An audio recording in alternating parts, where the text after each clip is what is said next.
Hey! Welcome to the newly rebranded, and let me see if I can do this. I'm so good at it. Cancel Culture Watch. Yay! Hey! Yay! Formerly Empathy Exercises, formerly The Good Doctors Diagnose. You guys We know. evolve here at Abbey Research. All the time. We're always changing. We're just literally trying to get more people's eyes on this. So we're changing the name, we're changing the background, and it's gonna be glorious. I'm excited about it. It is. So if you are here for the first time, because you want to hear two people talk about Kanye, don't worry, we have thoughts. Um, and we've got a whole slew of other things. We don't believe that cancel culture is actually real, but we know a whole lot of people are very concerned about it. And so that is one of the reasons that we are going to be talking about current affairs every week, Tuesdays at 1 p.m. to Eastern Standard Time, to be able to kind of analyze culture in a way that might help us interact with it better. Yeah. So that's the point of this situation. And I think that's all I have to say introducing us. Erin, anything else? No, I'd say let's hit the ground running.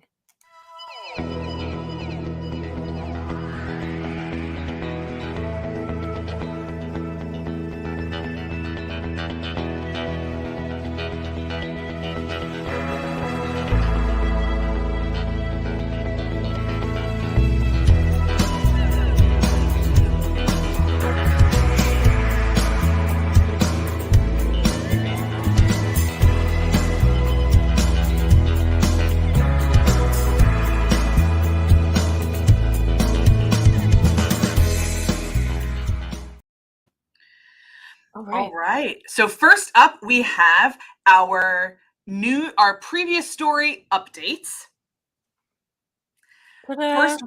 First one up, we want to talk about Brittney Griner. We have been one of the sadly few voices out there discussing why this giant video is here. I cannot help you. I don't understand NBC News. But Brittney Griner is currently illegally detained in Russia. She was there traveling for work. And recently this week, she was denied her appeal. She'll now continue to serve a 9-year prison sentence. The Biden White House says that they are working behind the scenes to advocate for her getting out. I know her family does not feel they are advocating loudly or long enough. And those of us on the outside, although I understand that the wheels of American justice need to run quietly, I'm frustrated by this. What about you?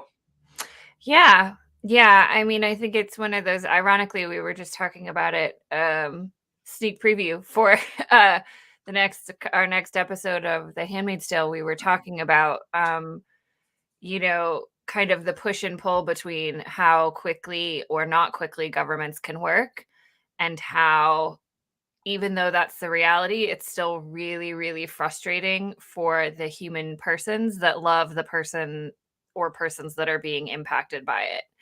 So in The Handmaid's Tale, it's, June trying to get back Hannah and wanting to get her back immediately. In this case, it's Brittney Griner's wife and family and friends and colleagues and concerned Americans wanting to get her back immediately for this illegal incarceration and conviction. But, there's a war in Ukraine. Well, not a war. The Russians invaded the Ukraine, and there's a lot of politics at play here. And it's disgusting that she's being used as a political pawn, but it's straight out of the Vlad playbook. And so not surprised to see that it's ongoing this long, but like every time the story gets updated and we have sad, not resolved updates for you, I feel like it's a punch in my boobs. Yeah, and as a Baylor alumni, I will once again say that I am disappointed with the lack of strong advocacy from Baylor, an institution that she made so much money for, and that has enormous power in doing kind of everything. And really wish that that was different. Hello, Roxanne. Hello, Blind Dragon. I'm ignoring that second phrase. That doesn't exist here on this channel. All right, moving on to our next update. Yeah, I mean, we've been talking about Hockey Canada. I feel like when we were deciding on the new categories for Cancel Culture Watch, we could just have one. Like, I joked about having one like Rick Westhead reports on Canadian sports, because we have like 2 Rick Westhead exclusives down below. But this is not Rick Westhead. This is Sarah Sivian, who is a writer at the Bleacher Report and a hockey aficionado, and one of the 3 ladies on the Too Many Men podcast, which our friend Jay turned me on to and is now my latest obsession. They're working on doing something much bigger on Hockey Canada. They've talked about it, probably a separate episode. But this is a really good interview in which Sarah spoke to a couple of humans who are involved in this, the Athletics investigative reporter Katie Strang, and to Hockey with Love co-creator Gabriella Ugarte, to talk more about the larger cultural issues at play here, and maybe some North American legal system discourses. So it's a little bit of a bigger conversation. We've been touching on a lot of the cultural issues at stake here. But this is a really great piece that kind of encapsulates where we are so far, and what some of the larger issues are, including links to conversations about, where do we go from here? So I don't want to belabor the point too much. We've already talked about it a lot, but one of the things we want to do in the updates is highlight continuing journalistic investigations into things. And if you're interested in this story, definitely follow definitely follow Katie Strang, and several others, but also Sarah Sivian, who's an excellent writer about it. All right, our third update coming from Iran. Things continue to escalate in Iran. This isn't even the latest update. I saw something yesterday that I should have had, but it didn't. So too long didn't read. Mahsa Amini was beaten to death in police custody in Iran for not wearing a hijab correctly, which is legally required in the Iranian state. And there have been mass protests across the country ever since. So this latest here from BBC from 5 days ago, so already outdated, was that thousands gathered near the grave of her and clashed with security. So this is a photo posted of people walking towards her gravesite. Many women, as you can see, not covering their heads, which has been a big part of the protest.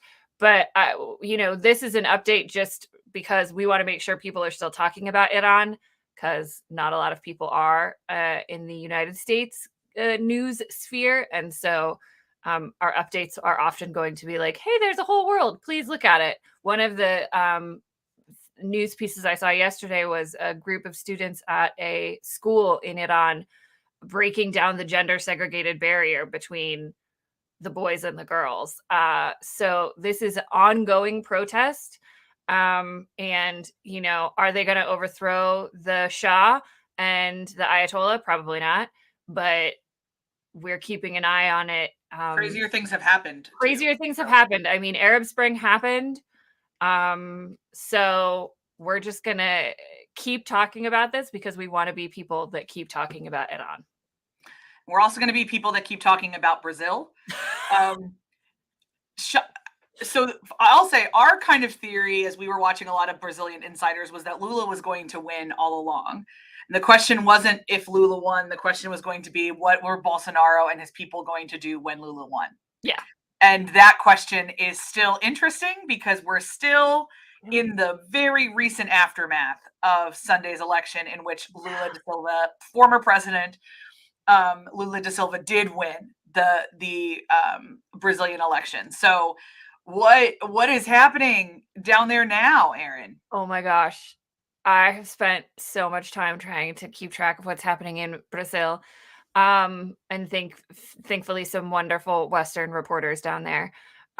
keeping up to date on everything. Yeah. So Brazil very famously has an electoral system that often ends in runoff elections. So like that is very typical. So the original election was earlier in October. It went to a runoff because Lula did not win by enough of a percentage point. It happens very regularly. That was highly expected that this would result in a runoff. So the runoff election was Sunday. Again, it was going to be a very, very close race. But yeah, the general consensus was that Lula would probably win, but we weren't really sure. And then we start to get a lot of reports on Sunday of basically roadblocks. Police over 500 police operations took place across Brazil on Sunday, ostensibly blocking people or slowing down people's attempts to vote, predominantly almost exclusively in Lula strongholds across the country.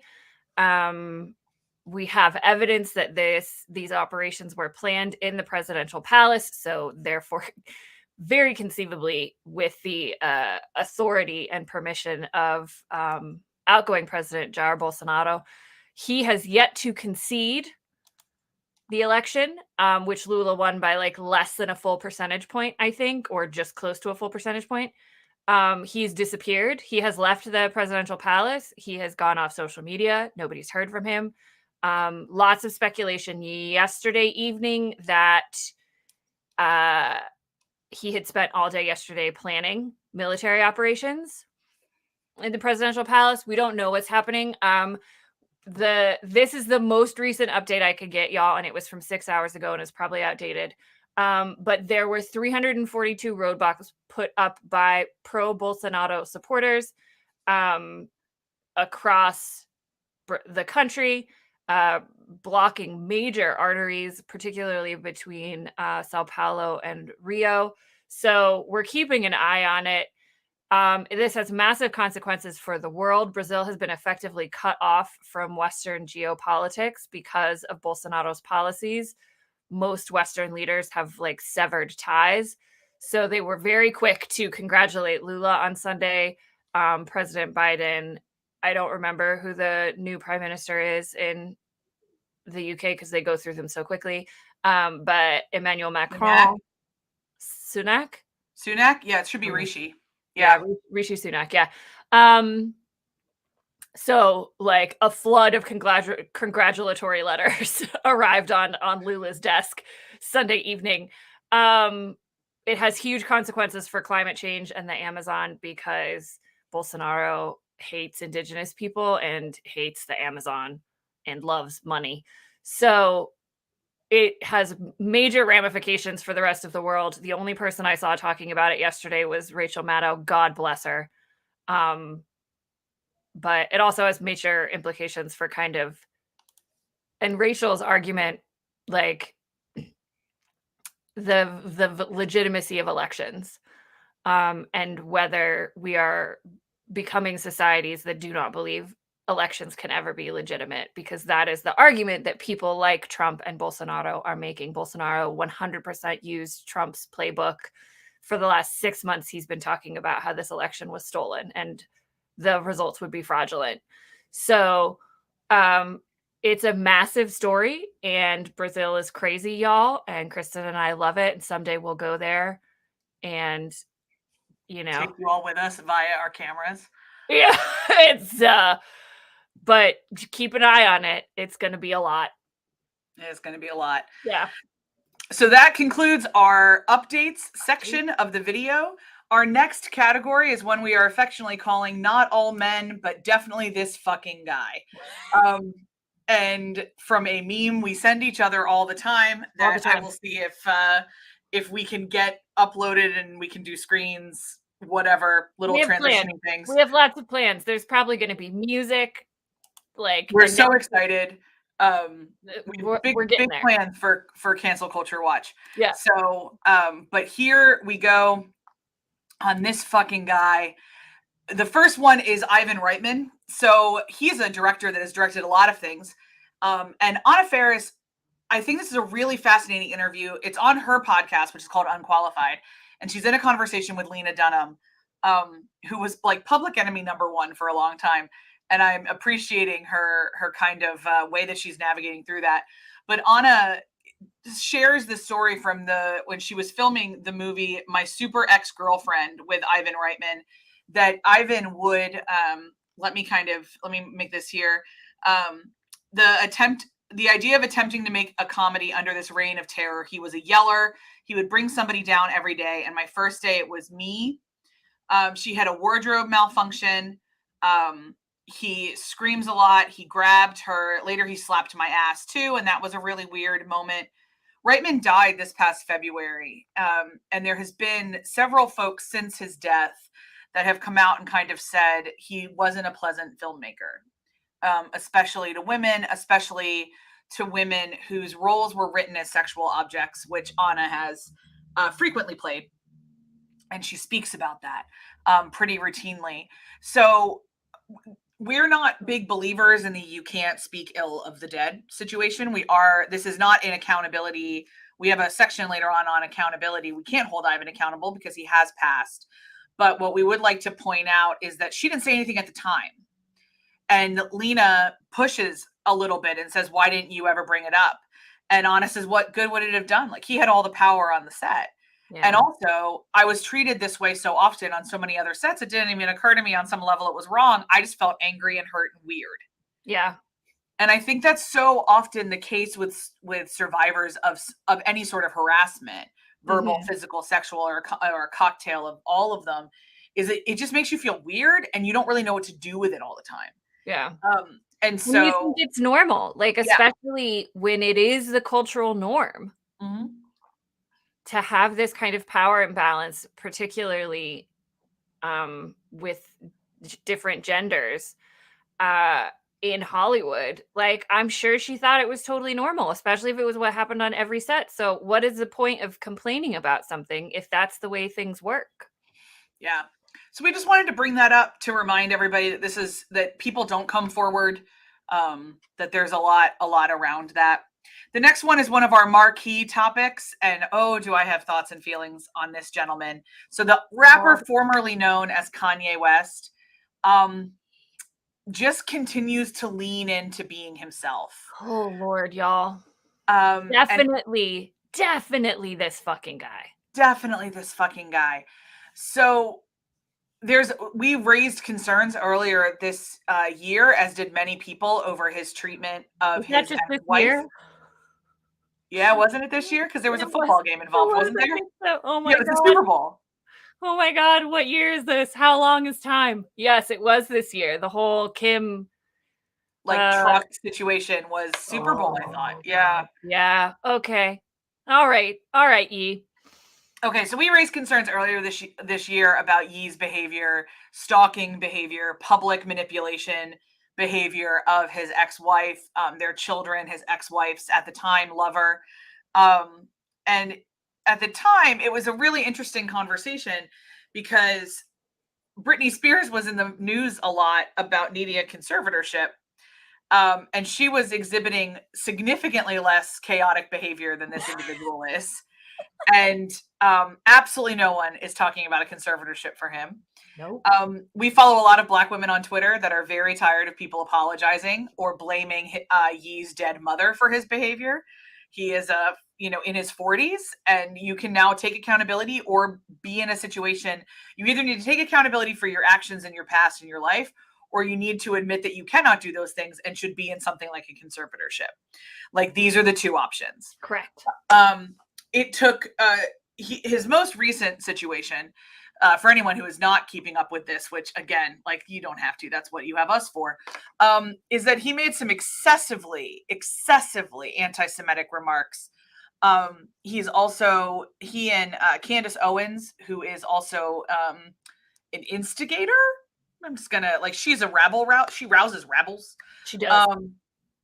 Have been seen as two Black people, been seen wearing White Lives Matter shirts. So there's already kind of been this weird thing, but man, that anti-Semitism, he went all the way in. He did. All the way in on it, and called for essentially a massacre of all Jews on the planet. Apparently, I learned this in just trying to wrap my head around the latest Yi drams. He's quite a big fan of Adolf. Yeah. And has been for a while. Yeah. That's a choice. Roxanne tells us that there's a video of him yelling on TikTok. I'm not surprised. He's unstable. a hostile individual. I don't think he's stable. I don't think he's stable, but being mentally ill does not make you anti-Semitic. No. So there's a both and happening here. Yeah. It took an embarrassingly long time for Adidas to drop their partnership with him. Other brands were a lot quicker.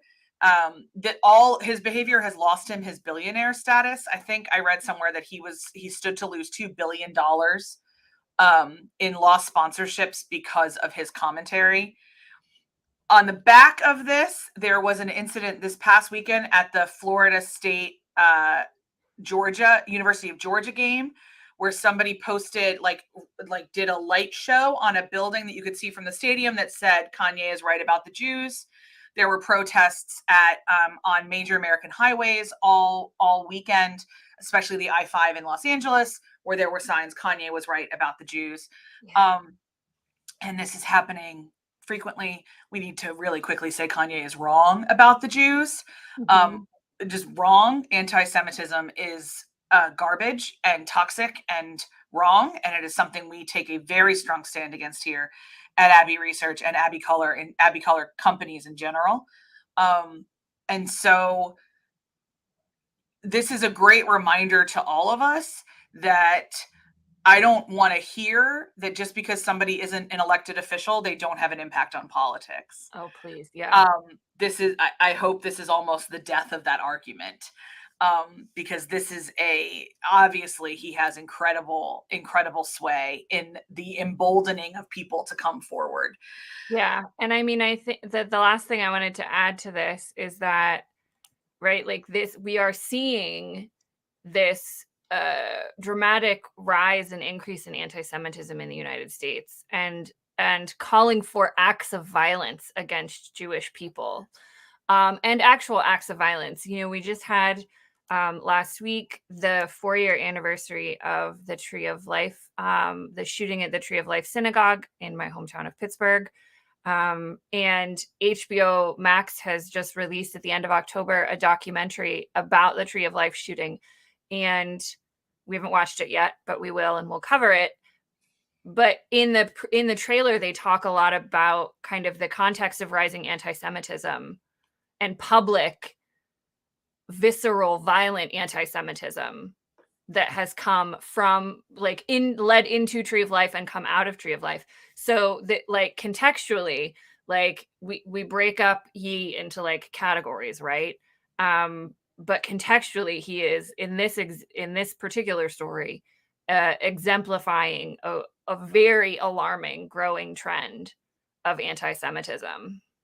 We should say that about 48% of hate crimes in the United States are against Jewish people, and they account for 2% of the population. That is disgustingly disproportionate, y'all. I will say that again. 48% of reported hate crimes in the United States are against Jewish people, and they account for approximately 2% of the population. Yeah. So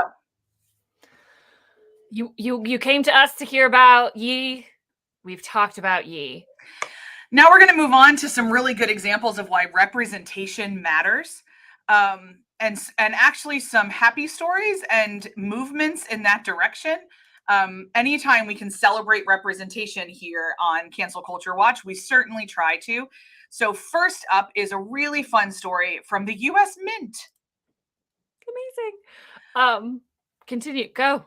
Okay, I was like May Wong, who, if you watched our coverage on the PBS series Asian America, we were overwhelmed by how little we knew about May Wong. Yeah. And have since gone on to dig into her more.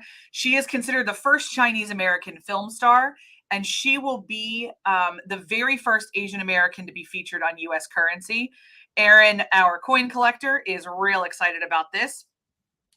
And we are excited about the Asian American community, who will get a representation of their people on official US currency. This is great. I'm really, really excited.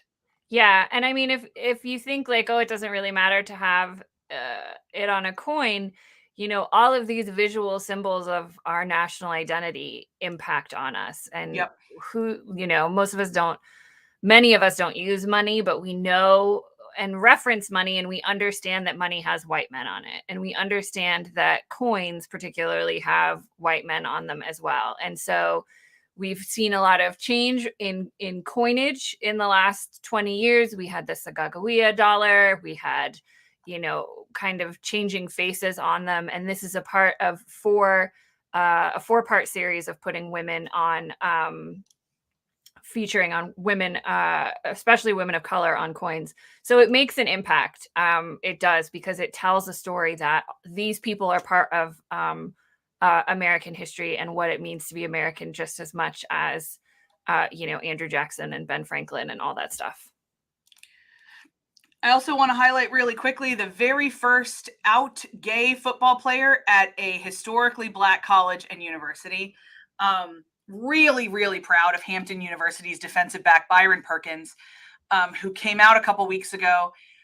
The intersection of Blackness and queerness is particularly intense, especially for Black queer men, and especially for him in performing traditional masculinity in the form of football. I have no idea how this came out in his family or his church or his community or his school. And he will never, ever see this. I recognize that. But we want to say that we are super proud of him.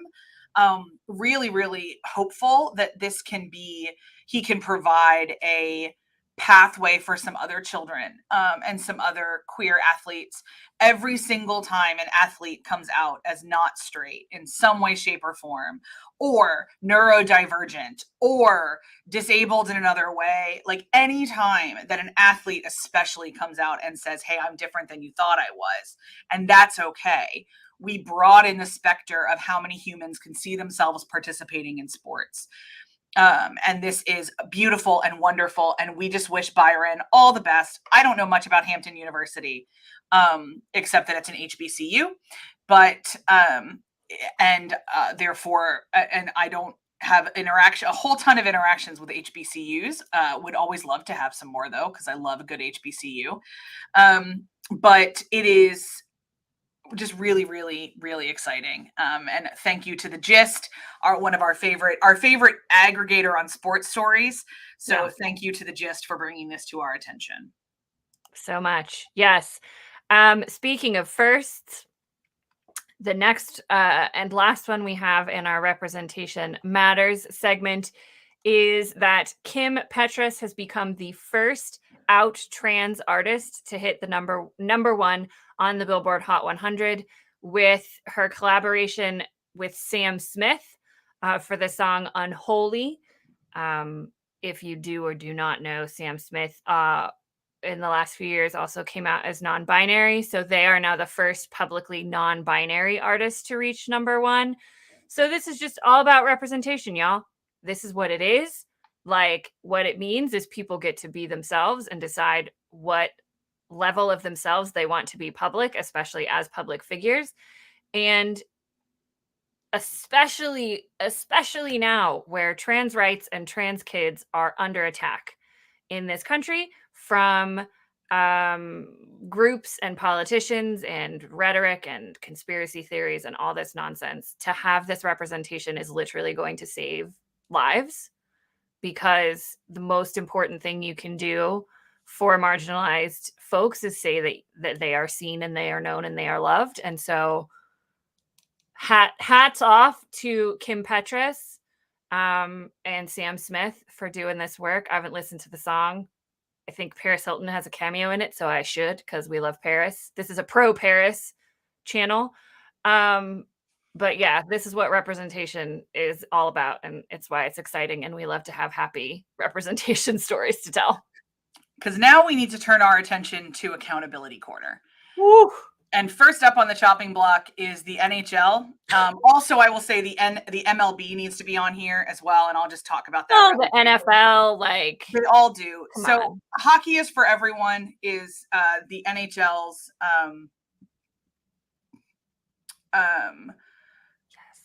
Yes, Roxanne. Roxanne has a real quick Okay. question. Sorry, I was reading that. Yeah. No, yeah, about Caitlyn Jenner going after Yeah, a Caitlyn keeps misgendering the woman. Yes. yeah, Yeah, she does that. and talking about how ridiculous it is. Yeah. It was specifically about like celebrating their days of girlhood, and was the one that I saw. And yeah, proving that, just because a person is trans doesn't mean that they are liberal or progressive. And Caitlyn has decided that she is trans and that that was necessary for her, and continues to police other people's transness, which is just a level of cognitive dissonance that like boggles my mind. But sure. Yeah. I have several of my trans friends can talk for long, long times on their feelings about Caitlyn Jenner. But it's the same. J.K. Rowling polices what it means to be a woman. So it's just always fascinating, these folks that have a lot of power, Yeah. and how they've decided to become the arbiters of the rest of our lives. So thanks. I will define this for everyone else. Everyone else, and I'm going to get hostile if you don't agree with me. Yeah. But back really quickly back to the NHL. So the NHL kind of launched this Hockey is for Everyone campaign a couple of years ago, and the latest diversity report again proves that it's not. It's not for everyone. It's in fact for white men. It's in fact for white men. As much as they may be trying, and there's been some fun strides, and having a woman on the cover of EA Sports NHL for the first time, even though she has to share the cover with a dude. There's, there are good strides moving forward, but this is a really good, just a really quick article from The Athletic, who is somebody I just personally endorse their reporting. I like them quite a bit. Yeah. If you're looking for like solid sports reporting, I really do recommend The Athletic. And throw them some money so they can stay afloat, to be honest. A really good article exploring that. But I also want to say, so according to the report, 83.6% of league and team employees identify as white, with just 3%, 3.7 as Black, 3.7 as Hispanic, 4.7 as Asian. Meanwhile, 36% of the league are women, and less than 4% of the league identifies as queer. Yeah. The numbers on the numbers around queerness are the same across all the major sports. The numbers on women are much of muchness, to be honest. Players of color look a lot different in every other sport than the NHL. Yeah. Hockey has been a white sport for a long time. But I want to be clear as well that just because there is diversity in the NBA or in the MLB, there isn't necessarily equity. Yeah, so it doesn't mean it's inclusive. It doesn't mean it's inclusive. For instance, the Major League Baseball right now, we have the first World Series where absolutely no African American or Black player from the contiguous United States is a player on either team in a long time, like in a bunch of years. Both teams have many men of color. Mm-hmm. Both teams have people from inside and outside the United States. We are getting significantly more. We just got a great report last night of a Japanese baseball player who wants to enter the free market and is begging to be drafted by the Phillies because he has named his dog after Bryce Harper, which is just the cutest thing I've ever seen. So we're getting more, but there is a major problem. There's a pipeline problem in the United States with all sports, because youth travel sports, which is the way we get into things, is cost prohibitive to anyone who doesn't have money, really. So if you are a poor American, it's very difficult to get on a travel baseball team and play the fees. And so it just continues to exclude people who don't have the network to navigate scholarships, or who don't have the wherewithal, or what have you. And we lionize the poor players from the Dominican Republic or what have you. But this is the same problem the NHL has, and the NHL just gets more crap for it than a lot of the other leagues because they look the least diverse. But everybody has their problems. Yeah. And I mean, you want to talk about cost prohibitiveness. Hockey equipment is the most expensive equipment in professional sports. And so that is a huge issue of access and equity. And there are lots of great individual players and teams around the country who are making really important strides to make hockey more accessible to Black and Brown communities. Not to boast about the Pittsburgh Penguins, but I think we have a pretty good program in terms of partnering with local community groups to get Black kids in Pittsburgh interested in hockey and make it accessible. But it's really, really cost prohibitive. And I mean, it's a historically white sport from Canada, which is even whiter than America. And there's, you know, it's one of those things like we do like the breast cancer awareness month, right? And like we sell all this pink and purple merchandise. But like, what do we actually do about it? Hockey loves to have merchandise. The NHL makes a ton of money off of selling special jerseys for Pride Night and for, you know, oh, look, we've got rainbow tape. And I'm like, yeah, but do people feel safe coming out in your organization? I don't care if you have rainbow tape. And there was, when they launched this initiative, there was a group of Black and Brown hockey players who started the Hockey Diversity Initiative group that has not been co-sponsored by the NHL, not been supported by the NHL. They continue to speak out about issues of racism and discrimination and lack of equity, and they do not have support from the NHL. So I, you know, as I often joke, I've been watching hockey since I was in utero, and I call on my sport to do better because, and you know, I call on all sports to do better, but we're talking about hockey and we're talking about this diversity report, and hockey isn't for everyone.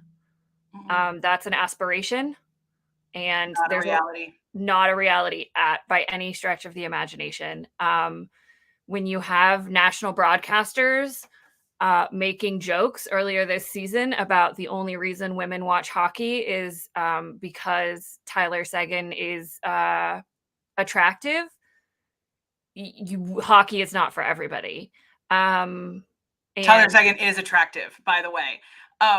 He is, but yeah, for the rest of it, I will just reference you to Too Many Men, which is better at it than talking about hockey than I am. But yeah, this one, when I read this, I was just like, lol, JK. And the thing with it being aspirational is it's aspirational that they're putting no work into. Yeah. And I think that's what gets me. Yeah, like, it's aspirational, and it's just like a hashtag and product placement. Yeah.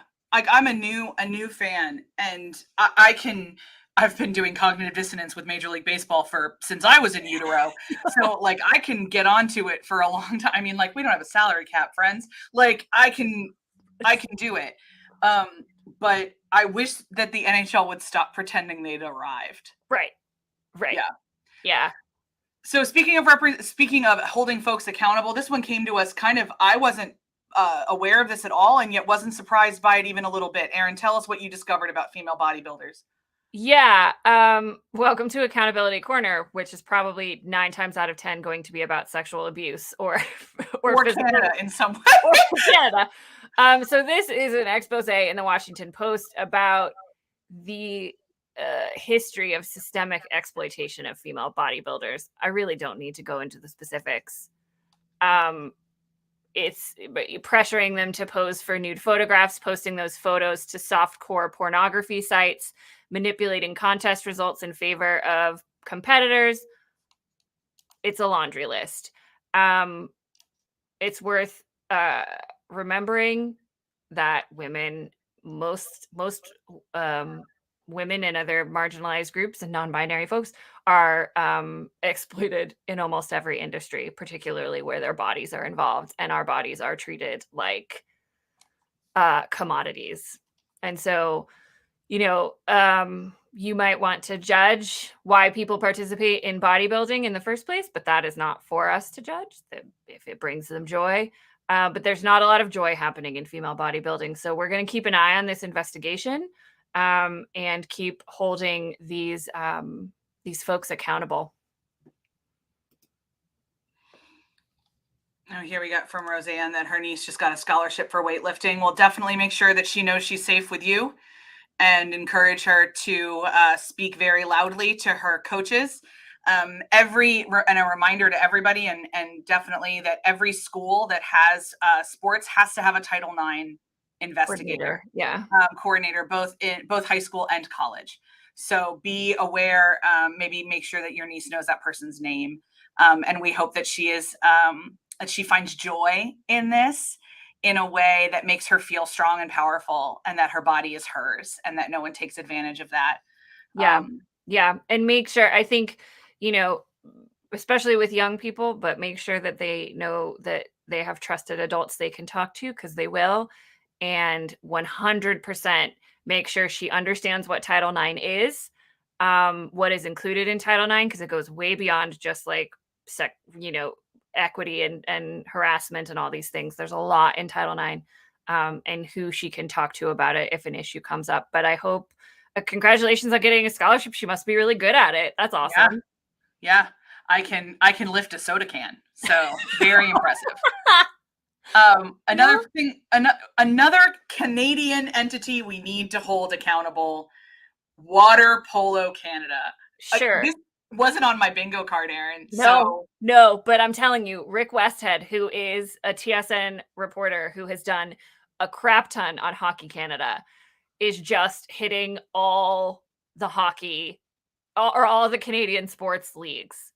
So yeah, I mean, y'all, you can read the headline. We don't need to belabor this point. It is a toxic culture that you imagine. A lot of the similar things we've talked about. According to the lawsuit, athletes were sexually harassed, encouraged to make sexual, racist, and homophobic jokes, threatened by one coach who told them that they would be shot or beaten with a baseball bat if they performed poorly in water polo. The barnstorming, money-making juggernaut of water polo. I just feel like, in the words of Taylor Swift, like, you need to calm down. You need to calm down. Criticized and mocked for their physical appearance, and warned repeatedly to honor the organization's circle of trust, which is just be silent. I'm sorry, I can't get over this. Water polo? Okay. Water polo. I know. I'm not denigrating water polo, but like...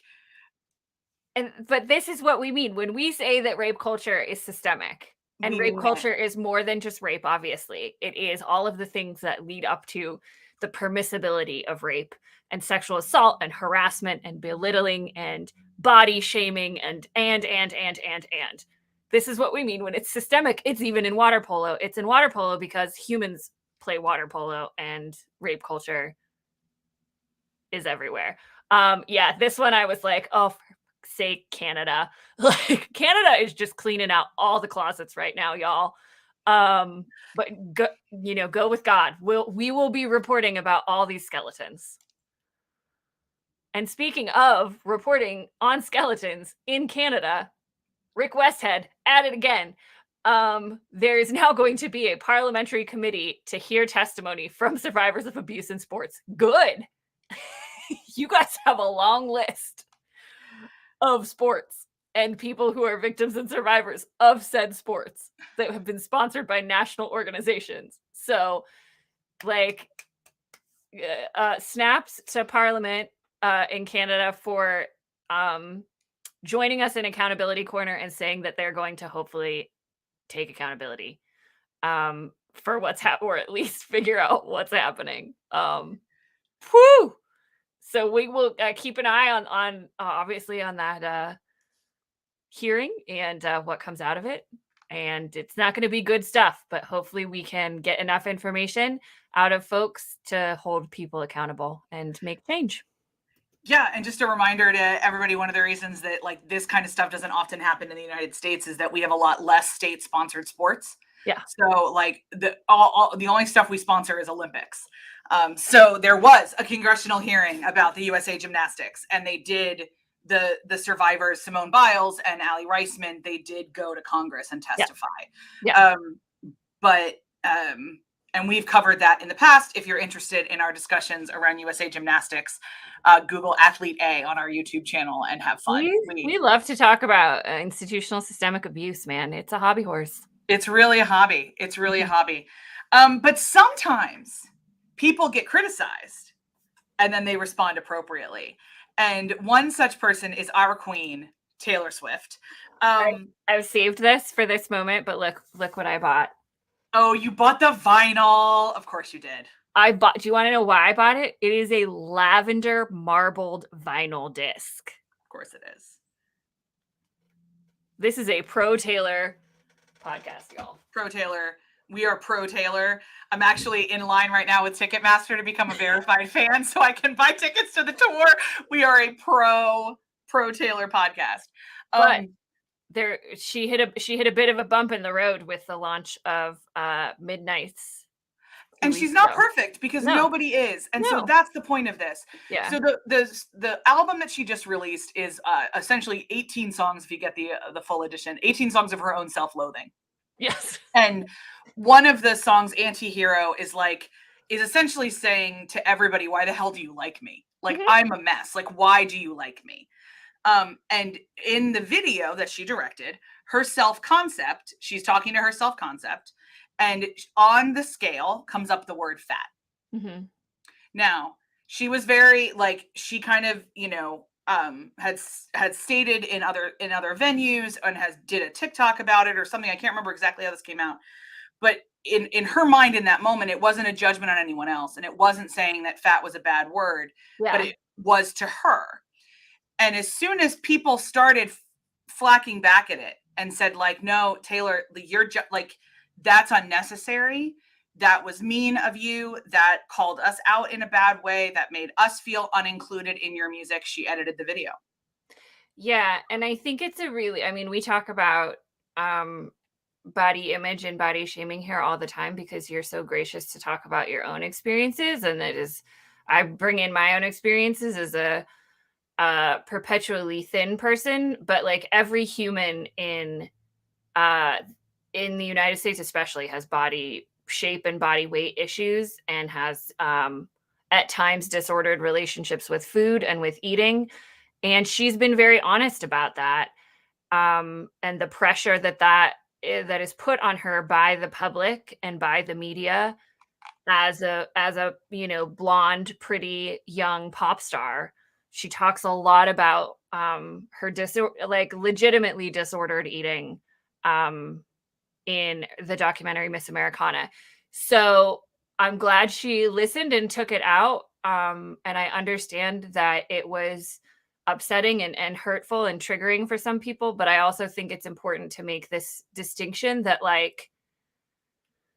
we are talking about reclaiming the word fat in a lot of ways or talking about bodies differently. But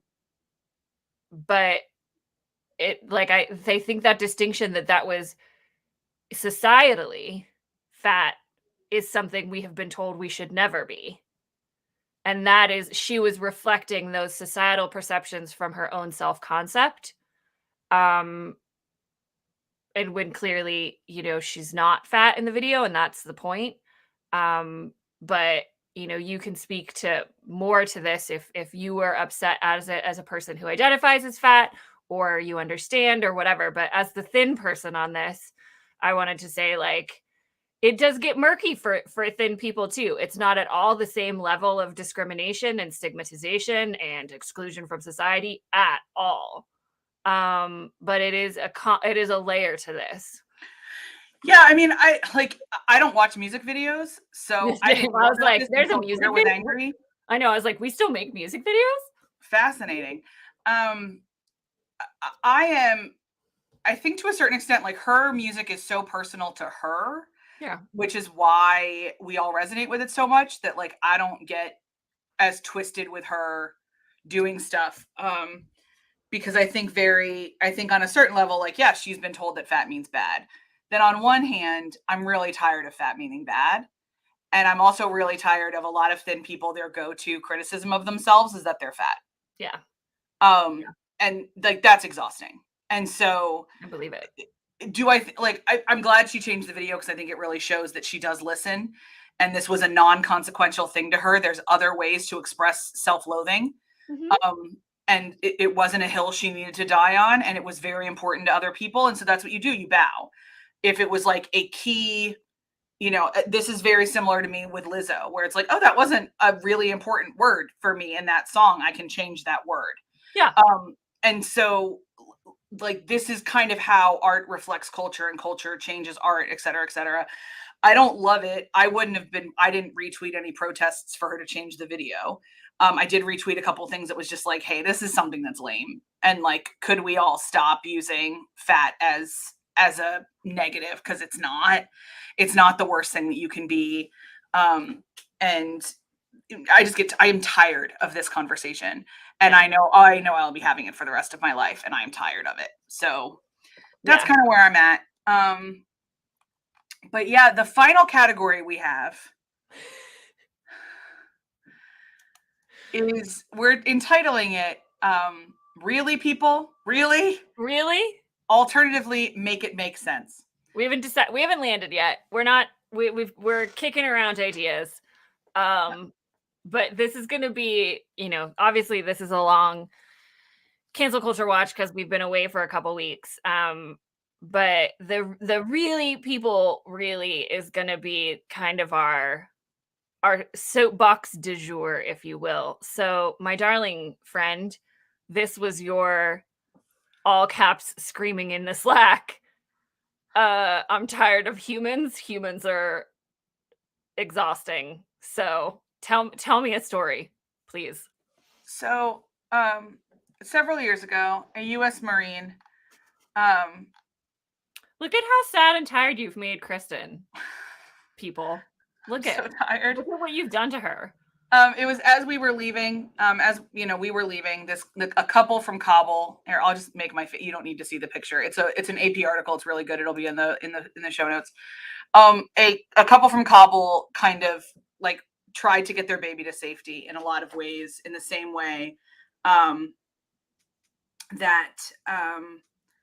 a lot of people did, and people did leaving when we left Saigon. They were like throwing their children, at people to try to make sure that their kids could be safe. So it gets murky.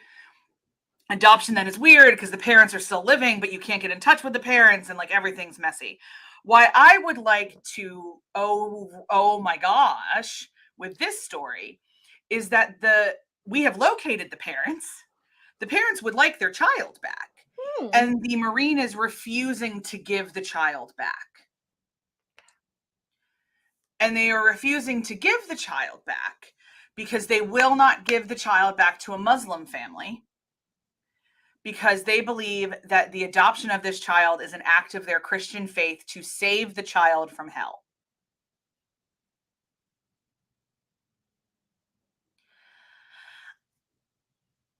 I'm tired. I identify as tired. This isn't the gospel. Like, the parents are living. It's none of your business. Give the kid back. The girl is now 3.5 years old. She is in the middle of 4 different court cases. Why are you traumatizing this child more than they've already been traumatized in their life because of your misguided perceptions of what is and isn't right? Oh, this is entirely inappropriate. This is, and here's what drives me insane. This is a very clear case. The parents are alive. We know where to find the parents. We can give them back. Christians have been doing this forever. Americans have been doing this forever. Madonna, for instance, adopted a child whose mother is still alive and wants that child back. Angelina Jolie did the same thing. Yeah. And adoption agencies are often, how long has this been going on, Roxanne? Since white people showed up in Africa. This particular case, 3.5 years, or 2.5 years since America left Afghanistan. But we have been stealing children of color since white people showed up in Africa. And like, this is highly racialized, highly racialized. But we've also done it in white cultures. The Catholic Church in Ireland sold babies born to unwed mothers to rich Americans for decades to fundraise for the church. So anytime we can make a moral judgment on your race or your marital status or your sexuality, and we can take your baby, white people are like, give me that baby. We have to save the baby. We have to be Gilead and take the baby and raise it better. And so, like, the story goes into all the drama. Like, eventually the child was given to the State Department because it went to a hospital and everything else. But like, we now, no matter how messy it was in the past, the facts are right now, we know where the parents are. The parents want their child back. U.S. Marine will not give it back. That's it. That is all that matters to me in this conversation.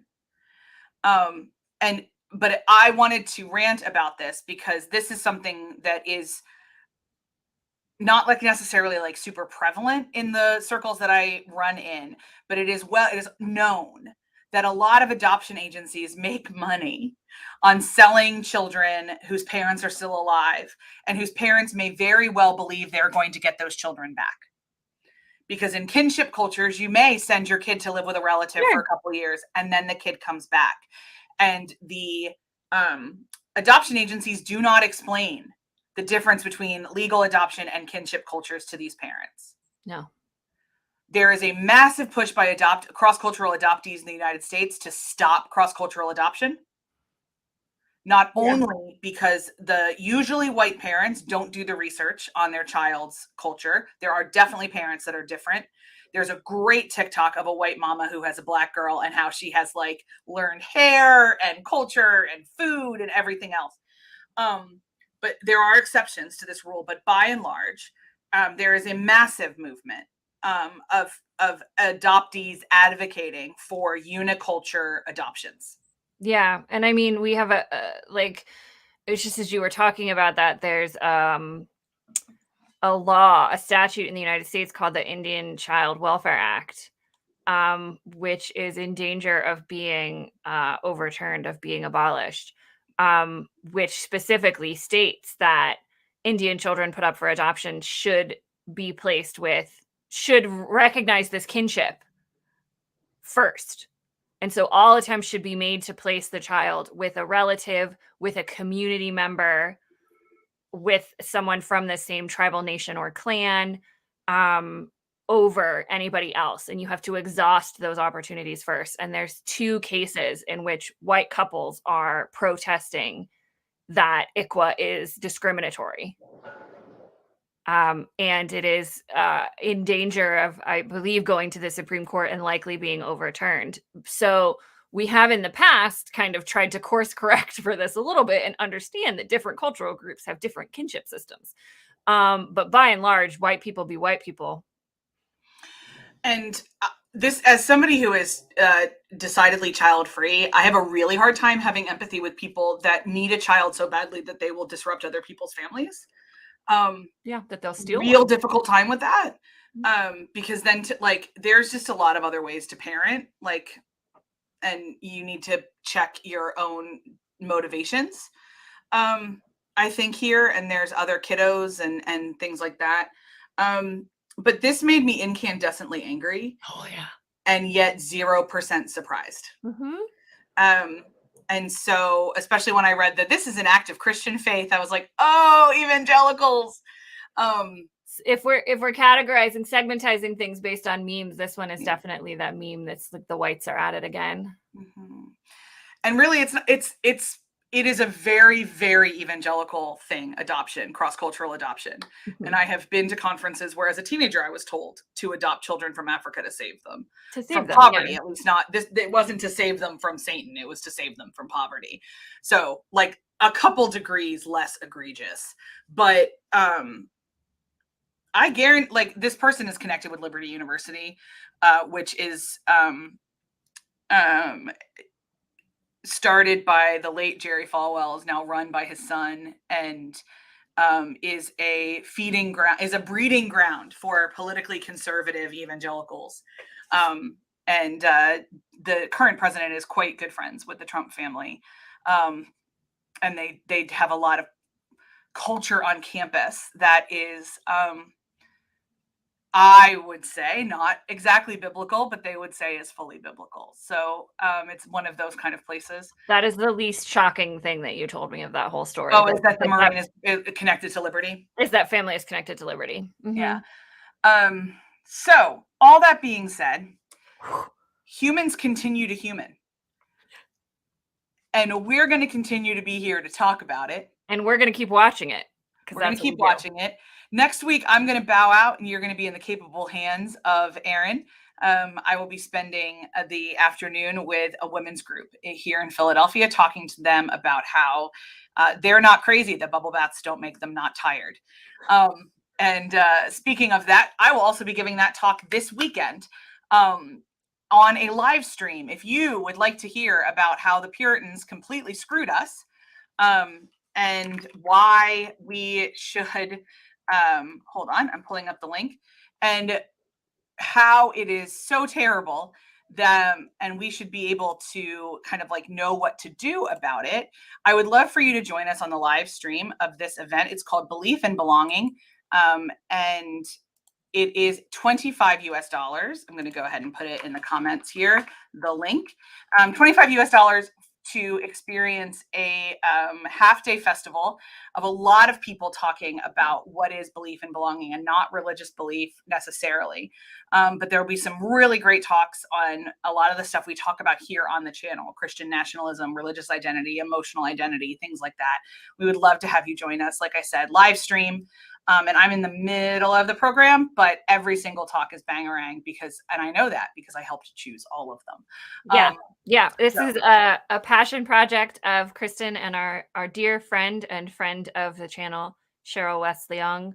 And Kay and I are hopping on planes tomorrow to head down to Wacky Waco and put this thing on.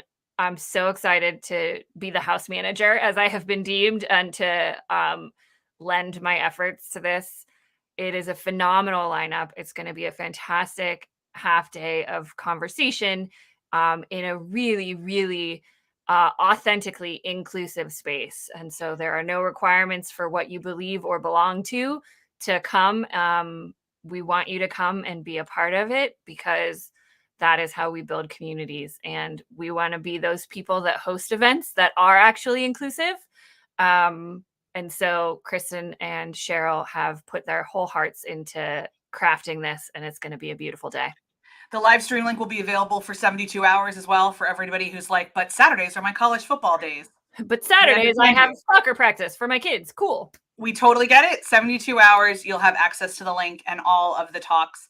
And you're not going to want to miss this event. I promise. I know people say that all the time, but if you are interested in our channel and you like our analysis and our conversations, you will like these people too.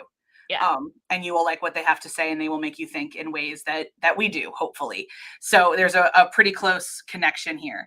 That being said, the next time we see you, it will be American Election Day, and Aaron, next time Aaron sees you, and we will be in the countdown to no more political ads. And also, hopefully, the next time that Aaron sees you, the Philadelphia Phillies will be world champions of baseball. Yeah. Sorry, not sorry, Blind Dragon. Sorry, not sorry. This is a pro Phils channel right now, and for all time, in perpetuity. For all time, actually. Yeah. My whole heart. Yeah. I've just adopted the Phils because the Pirates are abysmal, and unless Major League Baseball makes a lot of changes and our ownership makes a lot of changes, we're going to be abysmal forever. So I've just made myself a Phils fan. That's okay. The Phils take all bandwagoners. We're really big. We are a wide boat. Yeah, you are. And it's a beautiful thing. And, you know, we both love sports and we love sports stories. And it's just a great sports story, full stop. And hopefully when it stops raining in the great city of Philadelphia, we'll play some baseball. First pitch tonight at 8:30. It is dry as a bone outside, so let's go. 8:30? No, 8:03, sorry. Still after 8. Fox, why do you hate us? I don't know. It's real rough. I wish that Fox would not be allowed to host sporting events on their channel, but that's a separate rant for another day. Because, I mean, they got rid of Joe Buck, and I thought that was going to be, like, fine. But then they gave me John Schmaltz, and it's not any better. So we'll talk later, everybody. Love you all so much, and we'll see you when we see you. Bye. Bye.